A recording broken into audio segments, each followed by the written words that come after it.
Right, welcome to the Java programming module.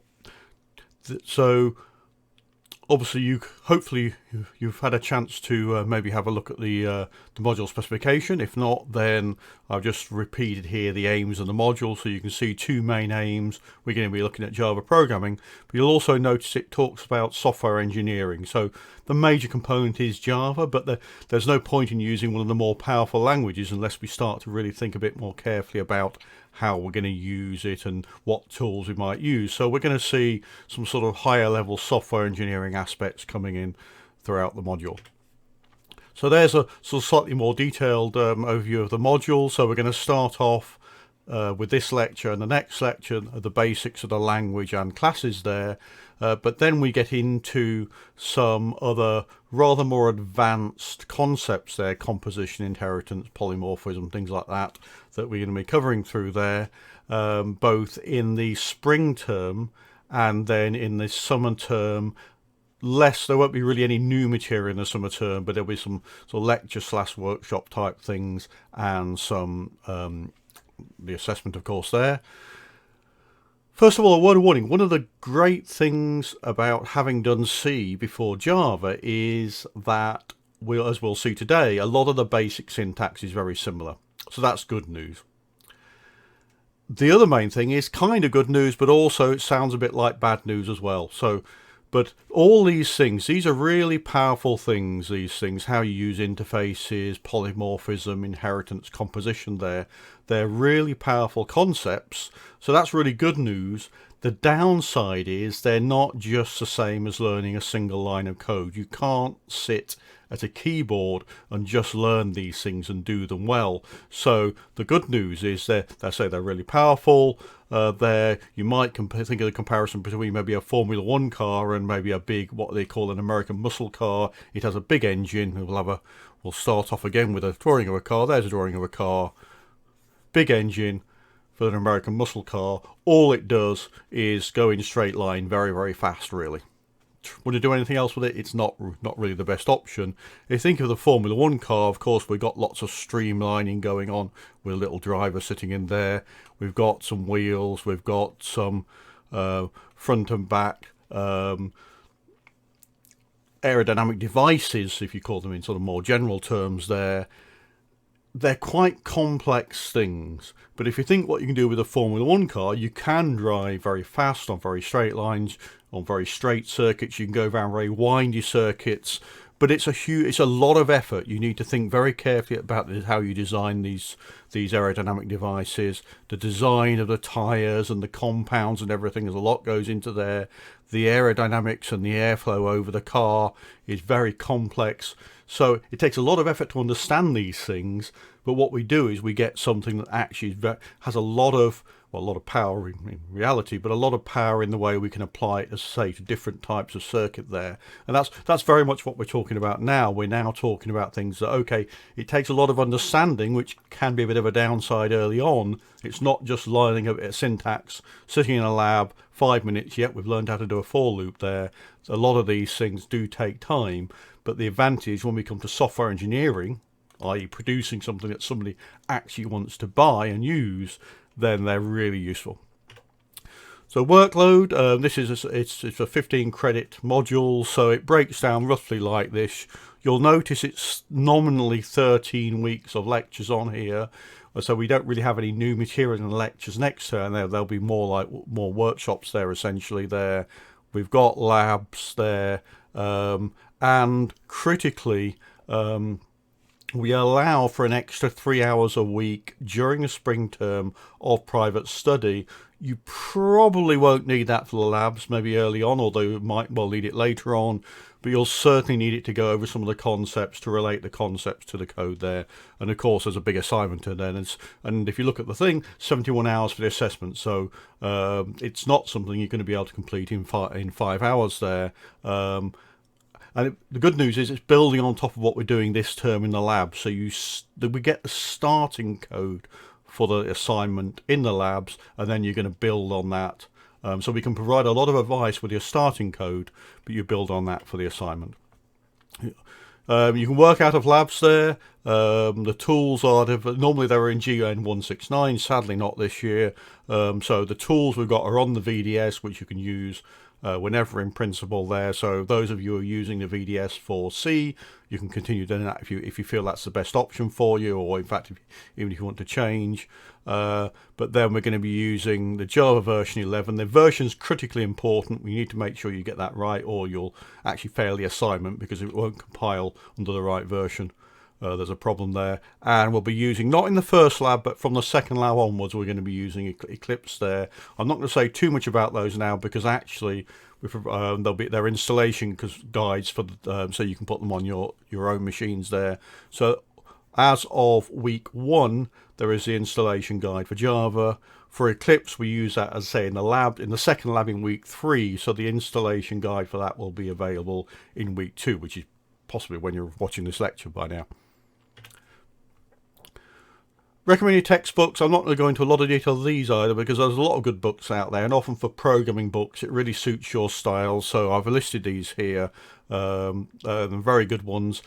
You'll notice they aren't actually, they're pre-version 11, but actually everything we're going to do on this course for the core Java language, it's no problem, so you can do those. Some of the libraries have changed a little bit, so you have to be a little bit careful. If you do happen to want to get one that's definitely 11, then that's a good book.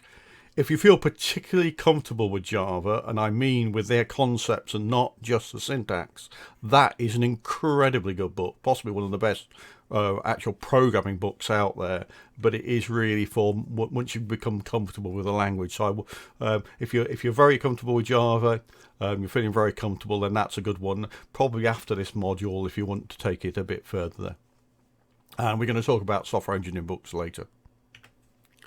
So, quick overview of the module. Now let's actually start on the introductory lecture.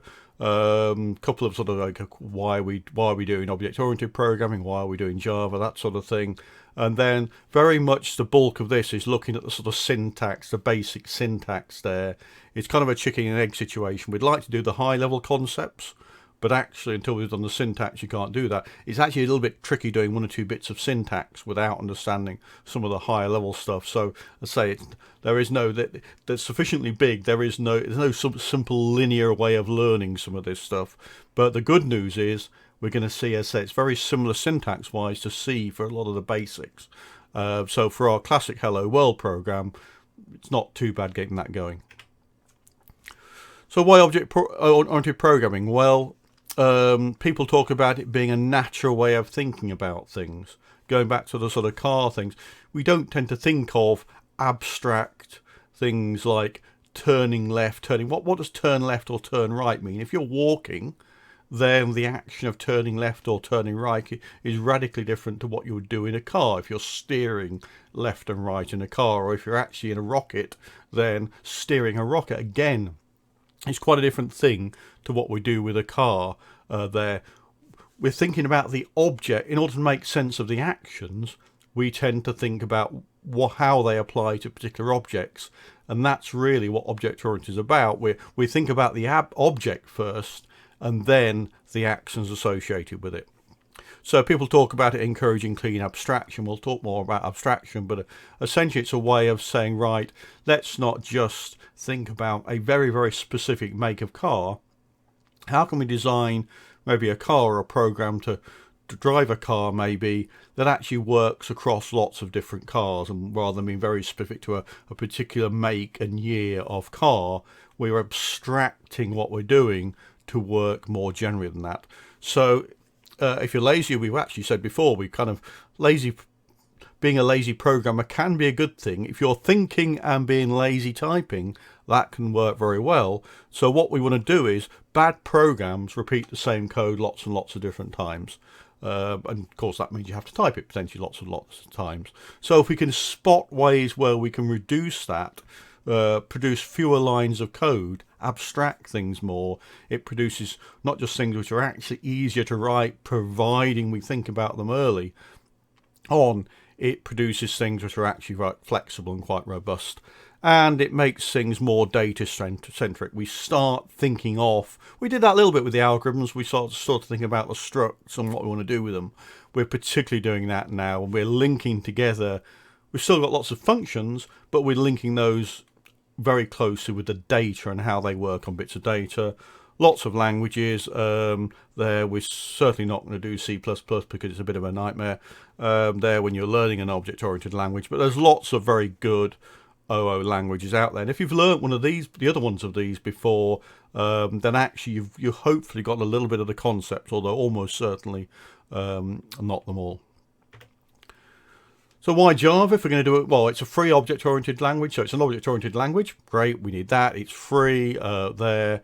It's C-like syntax, so again, for people who've actually done this sort of thing, done C before, it's makes life easier when you're starting.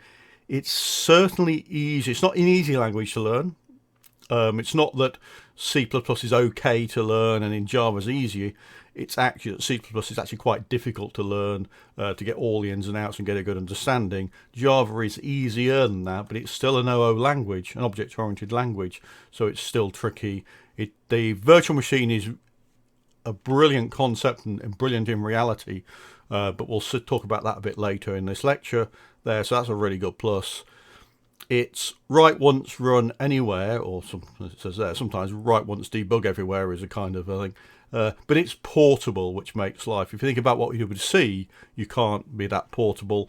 And for all of those who hate mallocing and freeing up memory and things like that in C, there's a garbage collector. So when we build things and when we free up the memory, well, we don't free up the memory, we actually allow the garbage collector to free up the memory. So us freeing up the memory becomes much easier. Why learn Java? Well, it's still very big. It's in fact, if you look at the league tables, it goes up and down a bit there.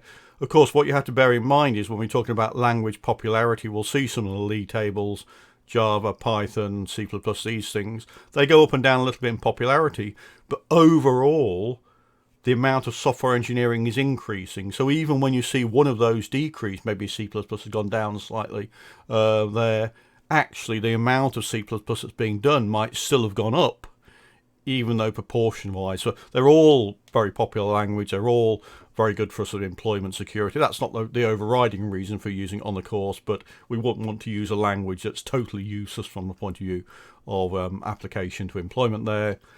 The Java virtual machine is brilliant, and actually not only do we run Java in the Java virtual machine, but actually there are a lot of other languages, Scala, Clojure, things like that, that will run on top of it as well.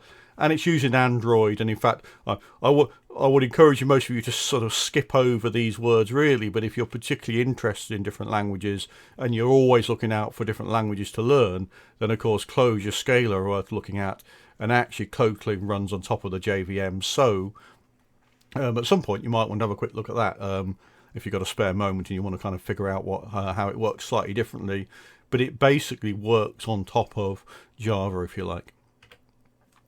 So I'm not going to spend long on these. Popularity, you can see the popularities there. So IEEE, which has a particular methodology for measuring these things. There's Java 2019 there. They move around a bit from year to year, and you can see most of these main ones. Some things you may not recognise, maybe more are perhaps here, there. GitHub. Now GitHub is a bit odd because you don't need any experience or competency in programming to put things on GitHub. So you'd have to be a bit careful with GitHub rankings there, because it might just be a load of rubbish code that people are putting on there. But you can see there, the top one there is JavaScript up there, and there we've got sort of Python down there, and there we've got Java sort of rattling along there, very, very consistently over there. And of course employment. This is 2019. I couldn't actually find the date for 2020 yet. I don't think they may have processed it yet. But anyway, there's the jobs for 2019 there. And again, you can see most of the ones you've probably heard of there. And you see actually not huge changes from year to year. Things go up and down a little bit. Python is going sort of up a bit there, and probably starting to settle down a bit shortly. Okay, so it's good to learn OO. Java's a good model of that, so let's actually start to learn Java. Now, we said we're going to compare it with C, and we said that one of the good things is it's similar, but one of the differences, on top of the really powerful aspects of Java, but actually the way you compile it is slightly different. So in C, you're familiar with this. What we do is we can write code on any machine. We can send it around, and if I write code on a Windows machine and send it to you, you happen to be using a Mac, if I've written it carefully enough, you can probably compile it on the Mac. But what I can't do is compile it for my Windows machine and give you the executable that runs on my Windows machine and have it run on a Mac or on a Linux box. That just won't work. So it's kind of portable at a code level if we're really careful. A lot of the libraries aren't. The moment we start using a lot of libraries that interact with a system, it's just not portable, and we have to rewrite it, not just recompile it even, rewrite it possibly for different systems. Java does something slightly different. So it does compile. You compile Java. You start off with a .java file, and you compile that into something called a .class file there. So a slightly different extension there.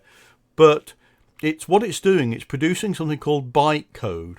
So it's not producing the machine code, essentially, that C will produce, that runs directly on the processor, essentially there.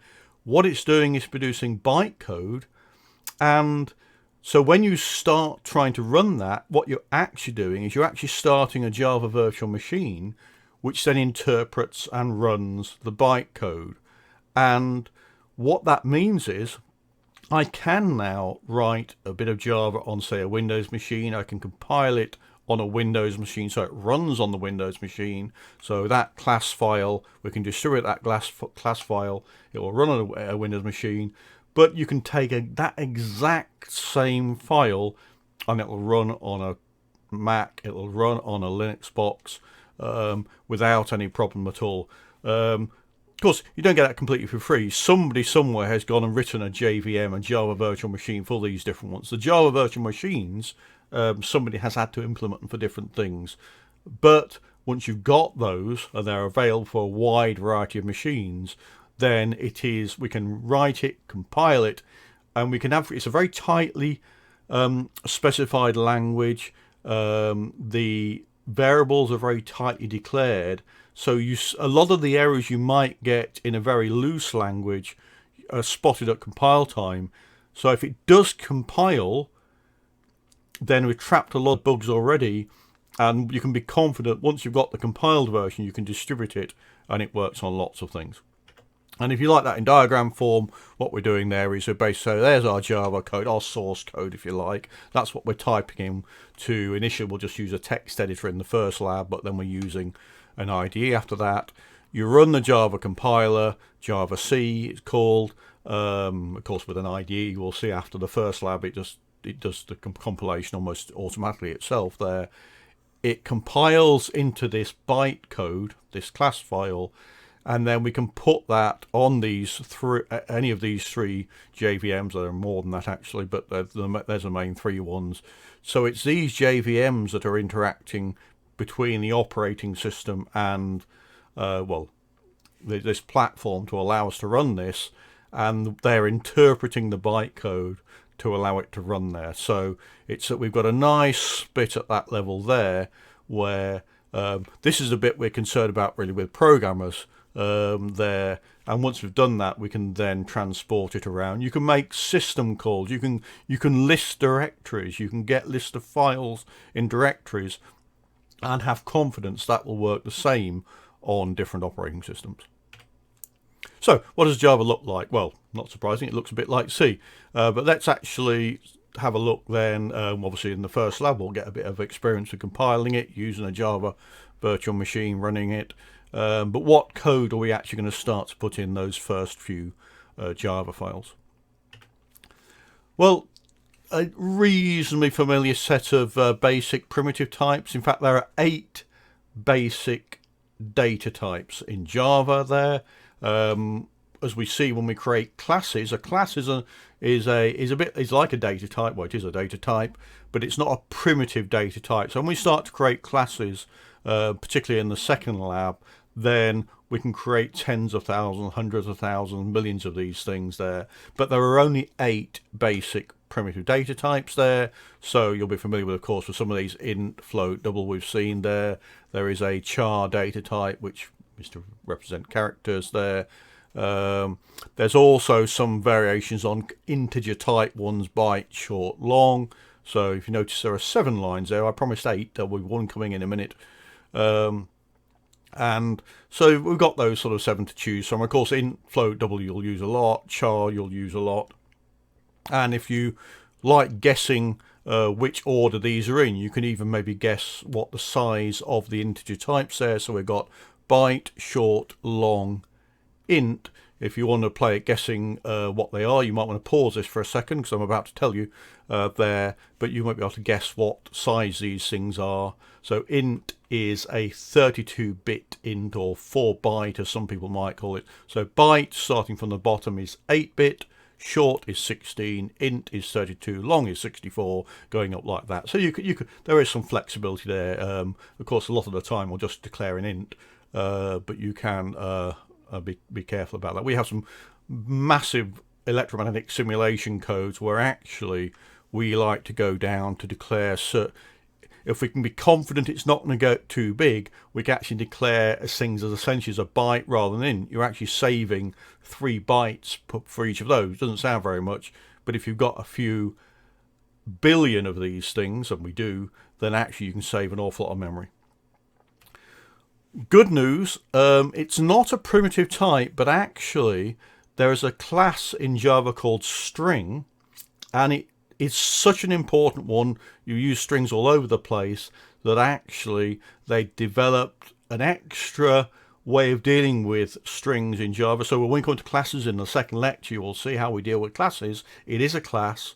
But we can do some things with string that we can't do with most, well, all of the classes really there. So it behaves very much like a primitive data type. So here you can see there we declared a variable string name. So it looks very, we could have declared int I or float x or something like that. We've declared a string name there, and you can see we can just do a straight assignment there. We can say equals string. We'll see when we come to classes, we don't normally declare classes that way. So it's a really useful way of dealing with strings, which saves some effort there. So that's good news. And of course, there's lots of methods associated with that. So things like the length of the string, index of certain characters, a lot of the things you want to do with strings commonly are actually there and built in. So you don't even, it's not like C, you don't even need to import a library to do it. It just is part of the core library that you run with Java. I said there are 8 primitive data types. There's the 8th one, Boolean. So we had to create a separate one in C to do that, and we had an import and include there in that case. In Java it includes in C translate to imports in Java. We'll see that more next in the second week there. But when we don't need to do any of that even, we get Boolean. Similar to what we did when we used it in C, you can say equals true there, light is on equals true. And so you get these things in if statements. We get a much simpler, that we don't have equals equals 1 or equals equals 0. We're guessing what's going on. We're getting that. But even better than that, that if statement will only compile if that statement evaluates to a Boolean. So if you do I equals 1 in an if statement, so if there, and that I could be an integer or a float, doesn't matter what, but if that's an int, then that will no longer compile. In C, that compiles and gives you an obscure bug typically you've got to sort out. I know quite a few of us see that in the labs. When we're debugging them, I say, don't worry, we all do that. It's a process of learning there. But actually, the great thing about this is it will only compile. It could be a really complicated expression, but it will only compile if it evaluates to a Boolean expression. So it'll typically say that. And if you're using an IDE to help, it'll probably say, oh, would you like me to correct that to add the sort of the double equal sign in there. So that's now perfectly okay. That's perfectly okay. But if we forget to put one of those in, if actually we lost one of those equal signs there. So you can see on its own, that's a perfectly good line of code. It's actually what the line of code that we had at the start. So there's nothing wrong with it as a fragment of code. But if that's all we put inside the if statement, then we've got a problem. And the compiler will stop us at that point, which is good news because it saves debugging obscure things later on. So there's our if statement, but of course that's not really very good readability. We said we were talking about we're gradually moving to more sort of software engineering rather than just cranking out lines of code. So what does a user want from a package, these sorts of things? How do we test it? How do we maintain it? Anytime you can make the code more readable is a good thing later on there. And so actually that thing there is generally not ideal practice. There might be a good reason for doing it. We have to be careful with all these rules. They are guidance, not absolute rules, but the vast majority of time for readability we're going to do something like that. And in fact, it's often a good tip that you've got the variable name wrong. If it doesn't read like that, then nicely like that. So if light is on reads as a kind of almost English sort of statement there. If it doesn't read well like that, it's probably usually an indication actually the variable name is probably not the best name there. And of course, as in C, you've got the not operator, so you can say if not light is on as well there. So a lot of the basic types are similar to C, but the good news is to say we've got Boolean built in, we don't have to worry about it, and we've got strings as essentially a primitive data type with a whole load of extra stuff associated with them. Say things like the length and things like that we can get really easily there. Printing to the screen is there, so not surprising whether you want to actually write a console application or maybe you want to put some statements in there for debugging there. So in C, what you'd typically do is you'd write burgers equals 7, and of course you've got to remember, okay, well that's an integer, I need a %d, and you've got to remember all of these things there. In Java, we can do a similar thing. So there's our int burgers equals 7. But now what we're doing is, notice we're stringing these things together. We're stringing these strings together. So with these pluses, we can join 3 strings together. So we've got a print statement there, and we can put as many bits together as we like, just using these pluses.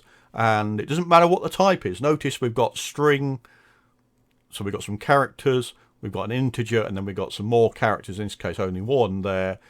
The pluses will join anything like that together. They'll join all of the primitive types together there. If you really want control over that, you can actually apply there's a formatter that you can apply to this as well. And if you really want to go back to the good old C ways of doing it, and you really like %ds and %es and things, then actually there is a library in Java which actually allows you to do that. And not surprisingly, it is a printf statement. It will be in there.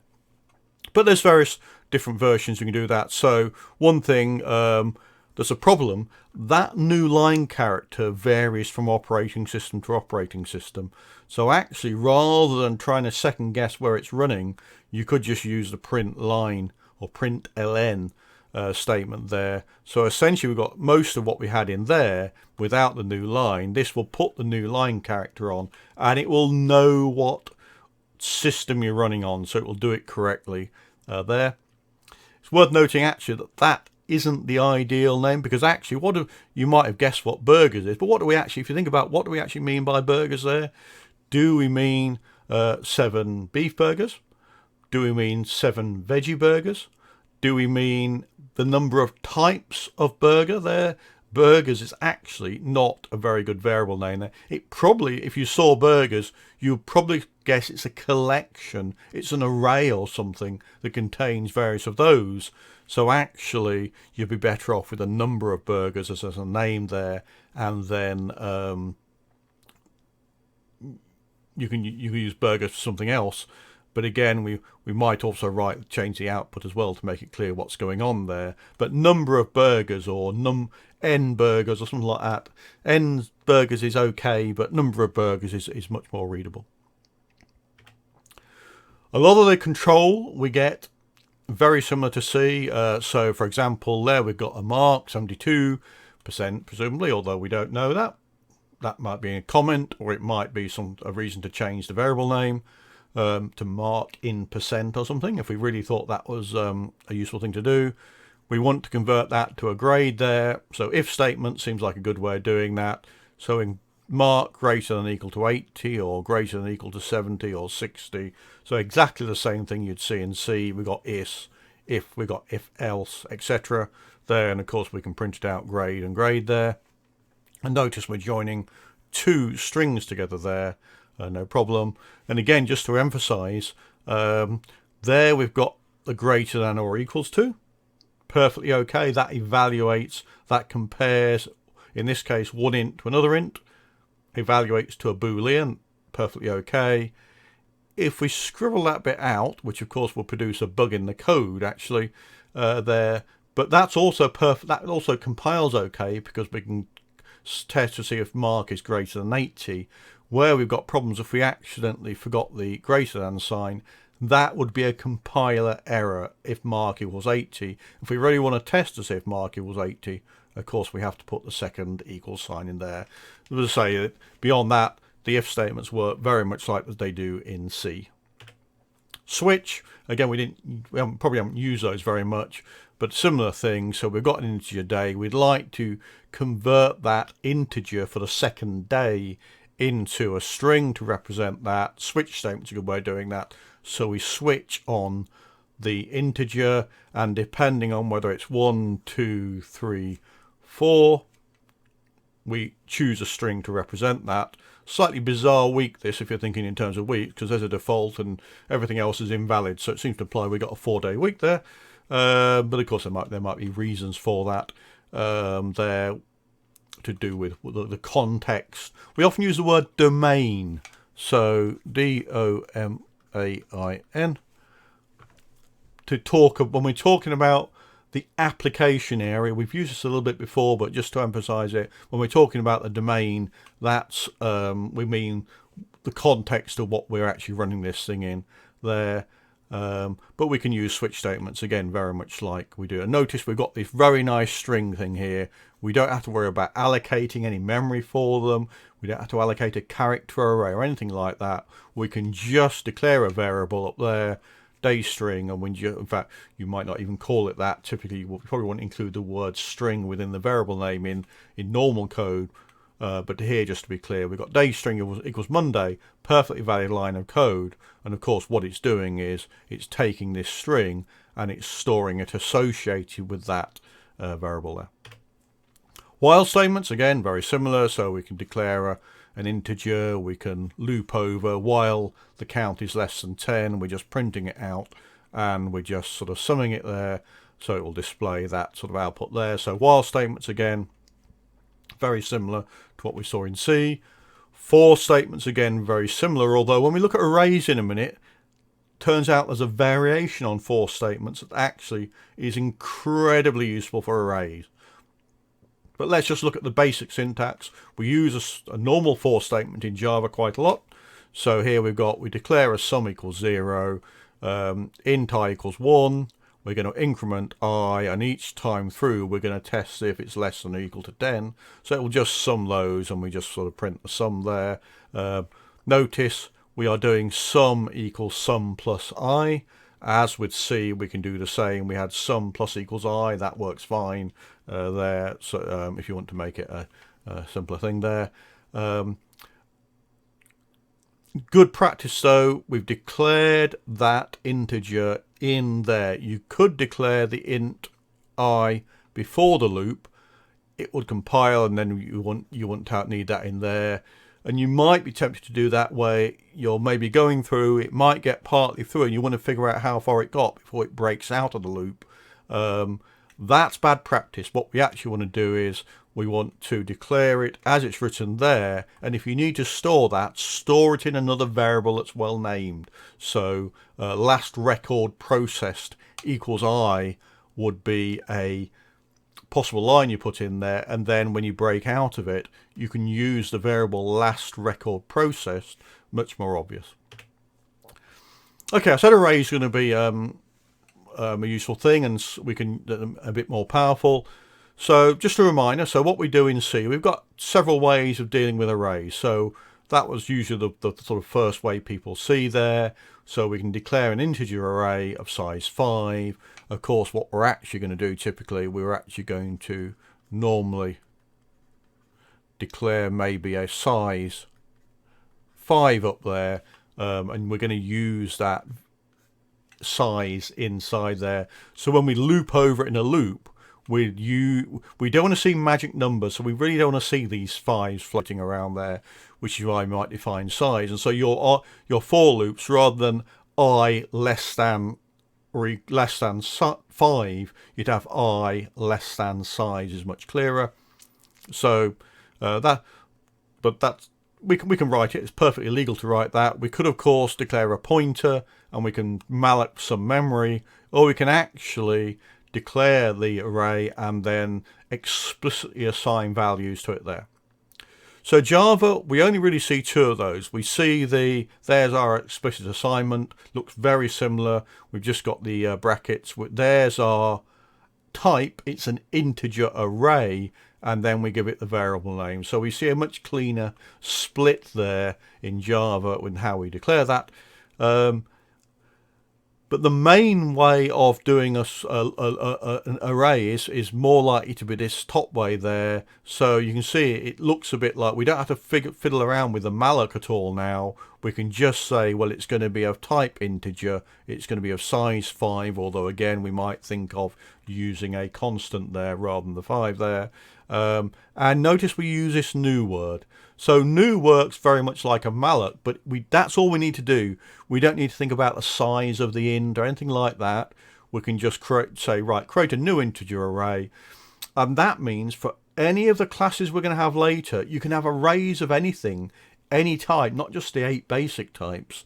And just using that new keyword allows us to create those arrays. So that's really useful.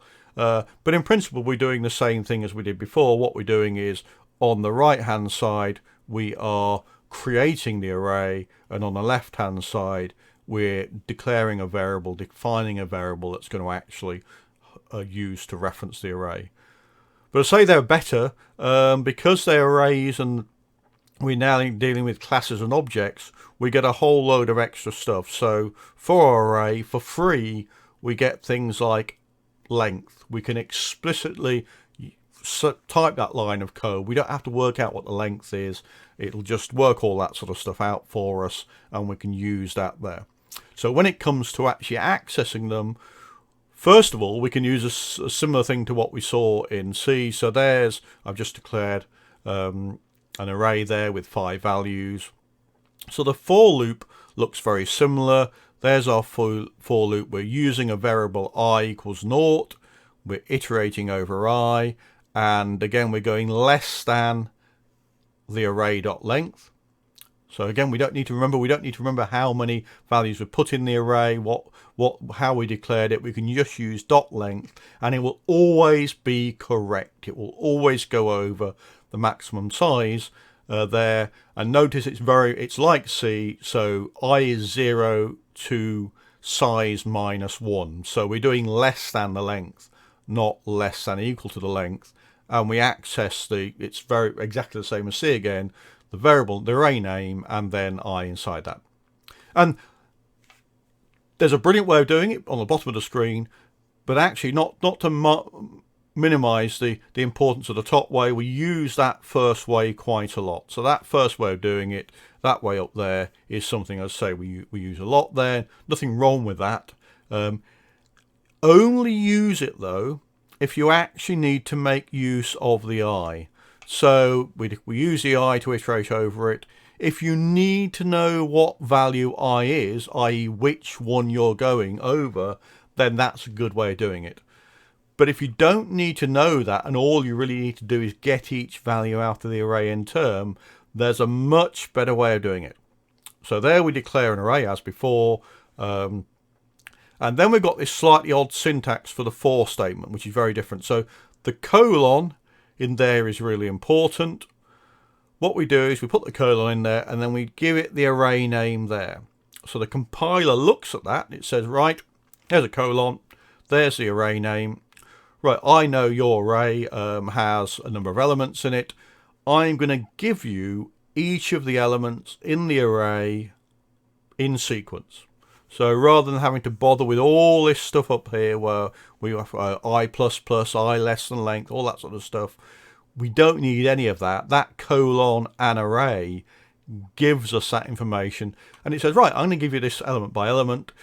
How would you like to store it? And on the left hand side of the colon, we declare the variable we'd like to put it in. So this element is very generic, we wouldn't typically use that, but so if you're looping over an array of cars, then that might be this car, or just car, in fact singular there. And you can see it makes it easier then. We can just refer to that by that. We don't have the i's floating around. So if we need I, use the first version. But if we don't need I, this is a really useful way of doing it. There, it saves having to remember.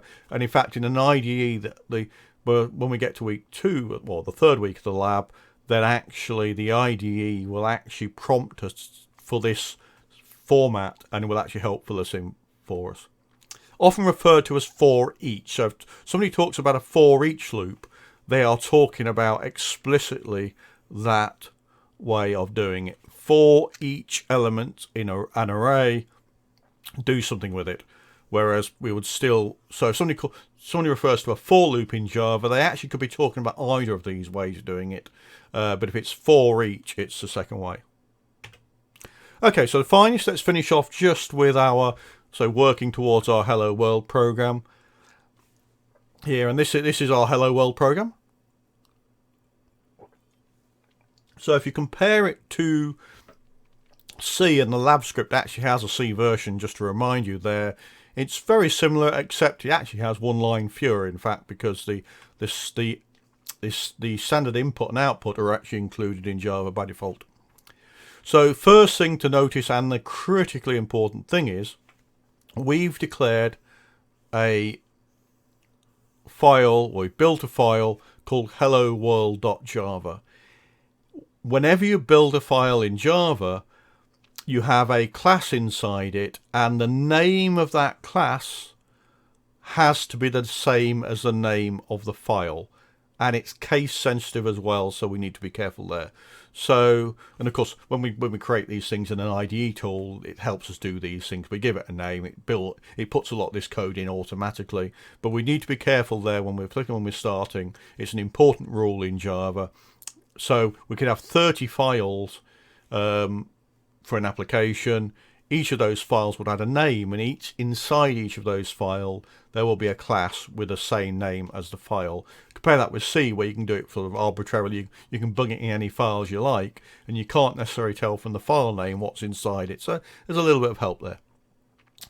And what we got there then is we've got a main method there. By the way, I should point out that actually the next slide has a lot of what I'm saying now written out in sort of longhand. Now that's a lot of text there. You might want to read through that more carefully, but essentially it repeats a lot of what I'm saying now, so don't feel you need to necessarily make notes quite so much at this point. So there's our class. Every file has a class in it. The class name has to be the same as the file name. And then here's the way we start a Java application. We've got a main method there. And what is that composed of? Well, there are some arguments to it. You might even be able to guess what's happening here, because actually 2 square brackets, that looks very much like an array, and it is. We're declaring the array as being string, and it is. So that's an array of strings with no size in here. Excuse me. No size in here, so we don't need to worry about that. We could have 100 of these, or we could have none of these. Often you don't need to pass through a command line argument, but if you do, we can do it. And there's the variable that we'd use. We also have to add exactly that line. Well, it doesn't actually matter what you call this variable, but we need all the other bits. So we need the public, we need the static, and we need the void. There.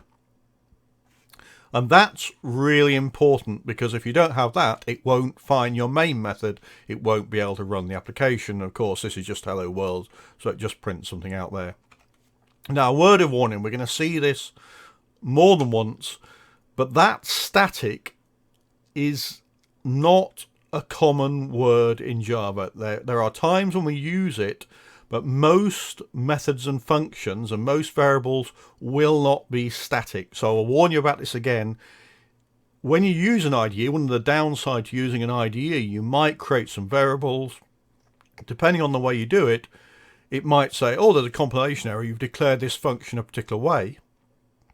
Well, we need to be careful there, because the compiler, the editor, will potentially allow you to change things. So the editor will allow you to change things, and it will even suggest that you might change it to a particular way. It might even say, right, to get this to compile, you need to add the static keyword in, and it will pepper the code with static keywords to get it to compile. Doesn't mean that's the right way of doing it. There are ways when you want static and ways when you don't want static. In main, we have to have it, but normally we don't want it. Okay, so that's what we were saying there. So again, just to reiterate, everything has to be contained in a class, and the file name must be the same as a class there. And those classes we aren't covering this week, how we're going to create objects, hence object oriented. So anyway, but the functions are called methods there. So the same function or the same method in Java that we'd use in C is a public static method, but that's not what we're doing. We're not programming in just C. If you want to do just C, do just C. If you want to use the power of Java, they will have some methods that are static, but actually most of them aren't going to be, and we'll see later why we use objects and not static there. So normally a method we'd see looks like that: public void my method, rather than public static void my method there. And of course the final thing that we haven't dealt with public yet, we'll deal with that in a future lecture. The return type is in there just the same way as it is in C, just that happens for main, the return type is void, so we don't actually have anything returned from there. But a lot of methods, of course, will have something returned, and so they will have ints and floats and things like this. Okay, so just to really re-emphasize there, it's not that you can't, if you're talking to a Java programmer and they're an expert Java programmer and you use the word function, they're going to know exactly what you mean. They're also going to think, well, this person probably doesn't know what they're talking about because they're using function rather than method. So it's not that people won't know what you're talking about, but in Java they're called methods, in C we call them functions, in some other language we call them something else even. But for Java, we refer to them as methods, and same as in C. So there's our main method again. If we want to call another method, we just do exactly what we do in C, and there we're calling, there's our say hello method. There's nothing, there's no parameters, there's no return type. Okay, we've got some other bits there that will vary a bit there, but we do the same as we do in C. We call it like that, and we define the method like that with the return types and with parameters, although as I say in this case there are no parameters there. And so actually when it comes to what's happening here, what we're doing here is we're calling the println function and we're giving it a value there. So that's just a normal function call, and let's now change to Java. So we'll start calling a method now. So we're taking the println method, we're giving that method some arguments, and where is that method? Well, actually there is a class in Java, so you can think it's not really a library. A library we would normally call a package in Java. It's part of a library, so the system class is part of a library. It has a lot of useful facilities in it: input, output, system properties. This is one of the things that helps write programs across platforms there. So what we're doing is say, right, looking at a package, the IO package, essentially a system. Here's, we'd like to have the output stream, and we're going to use a method println from the output stream there. So in that case it's a library. In this case we're using one from that we've written ourselves. So just to show that we don't have to avoid. Here's a sort of slight variation on that. So there's our main method again. So we've declared a couple of ints. X is 1, y equals 2. we then call a function add x and y, which is, unless it's badly named, it's a pretty good bet it's going to add the two together. And so when we call that function, there's the definition of our function now. Notice there are no prototypes here. We don't need prototypes in Java. We just have the actual definition of the function there. And we're going to see something later that looks a little bit like prototypes when we start talking about something called abstract. So, but that isn't a prototype. We don't need a prototype in the way that we do for C. So you can just define the function without having to worry about the prototype. We specify the two parameters, and in this case we now have a return type. And because we're not really doing proper object-oriented programming, we've still got this static word floating around when normally we wouldn't have it in there. So it adds them together, return a plus b. You can see the syntax very, very similar to C. And again, we do int z equals that, and we can print out z equals that on there. Just to show you how it would actually look normally. So this is the case when we're starting to become more object-oriented now, actually. So not much has changed, except now in the main method, we seem to be doing this. We declared a variable myObject. We're saying new class name. And look, here's the add method. But we would say we are calling the add method on the object myObject.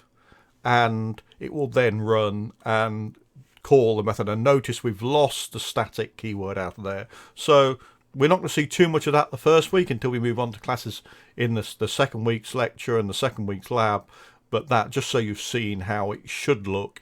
And notice there's our main method. It always has to look like that. It does have the static keyword in, but mostly we're not going to see it. Right, well, that's a quick tour through the low-level syntax. We haven't really touched on classes yet. Again, we saw that it's very popular. It's very common in industry. It's the paradigm we're talking about now is an object-oriented one. So all those aspects are important. We want to be teaching an object-oriented language because it's incredibly important, incredibly powerful. It's handy that it's popular and very commonly used in industry. These are the reasons for choosing Java. The base syntax, very, very similar to C. Some very minor changes, but you don't have to learn too much to start putting lines of code in. As I say, it's understanding the high-level design that's going to be tricky there. Incredibly powerful. Again, think Formula One. I'll compare it with my cheap and cheerful Skoda, which I'm very happy with. But we're talking about a Formula One car here, not a sort of cheap and cheerful Skoda. There's much more power, much more flexibility there in terms of how fast it'll go around corners and things. And also, as we're talking, as I mentioned, though, we're also going to be talking a little bit about the software engineering aspects.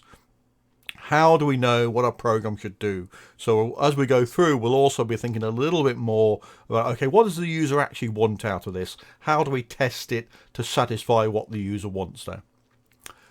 Right, so that's the first sort of introductory lecture. The lab will be based on this, and of course, next, as I mentioned, next week, in the lecture, we'll be moving on to look more at classes and objects. Thank you.